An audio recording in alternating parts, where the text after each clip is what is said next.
that dog still barking in the background? Okay, well that's fine. You started the video, right? Mm-hmm. Okay.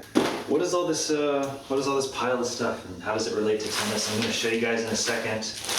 But this kind of marks the end of a somewhat exhausting journey for me. I've been trying to find basically what would amount to a tennis wall outside. But the problem with an actual wall and my yard, I have a decently sized yard, but it's not like acres and acres of space. So I wanted to hit against a wall that would not bounce the ball back too far. So basically smash the ball into this wall and it would absorb most of the energy and then kind of gently toss it back. So I thought about using foam and putting foam on a wall or a fence or something like that, but ultimately I decided to go the direction of a net. And so I finally found a rebound type net that I've made some modifications to that work perfectly. So it's kind of dark outside tonight and I'm just throwing this stuff away now, but I will show you guys tomorrow how that actually works. But for now, I'll be getting rid of this. I bought so many boxes that look like this, assembled many nets and disassembled them again to return them because of their disappointing performance. You don't really find any tennis nets. They're all for like baseball, for catching baseballs and stuff. But I knew if I kept trying, I'd eventually find something that worked just right. So, time to recycle the last boxes. Want to walk with me to the garbage and the recycle? Little journey through the house. Should we go through the front door or the garage door? Doesn't matter. Doesn't matter. You know what? We're gonna open the garage for cinematic purposes. Some lights I installed, LEDs. Oh yeah. Thank you. Oh, that's my slinger bag. We have an ambulance outside. Okay, it's kind of weird. I'm not sure if this blue thing is recyclable. It's a perfect fit. You can learn a lot about a man and the contents of his recycling bin. Yeah, you can come outside, I guess, and I'll show you how it looks. I'm gonna wash my hands real quick because I'm a very hygienic fellow and I want everybody to know that. So I'm gonna wash my hands on camera.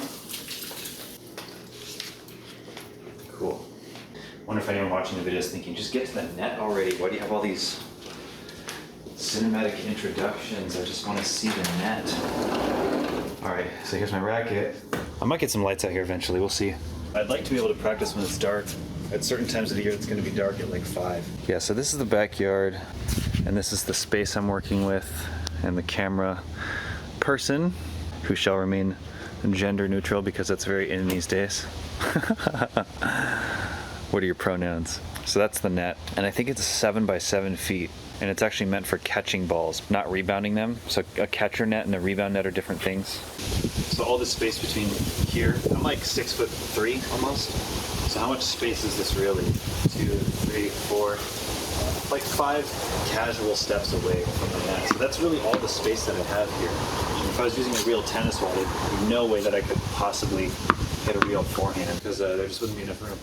I got these little cracks in the concrete sometimes, which is annoying, so I'm going to think of some way to fix that. But yeah, basically,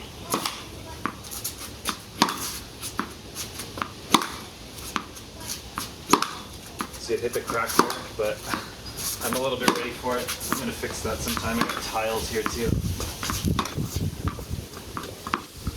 Yeah.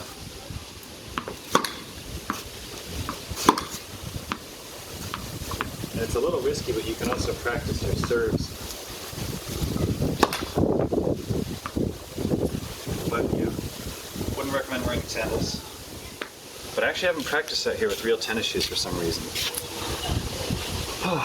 Anyway, I don't know. If the footage is good enough, I guess we don't need to film in the daylight. I just wanted to get that point across, but maybe I'll do another more in-depth video sometime about this rebound net, and I'll leave a link in the description so you guys know what it is, and I'll talk about the modifications I did to make it work the way that it does right now. So if you're interested in something like this, you can turn a little bit of backyard space into a tennis practice space without all the space you would need if you were using an actual wall or obviously a tennis court.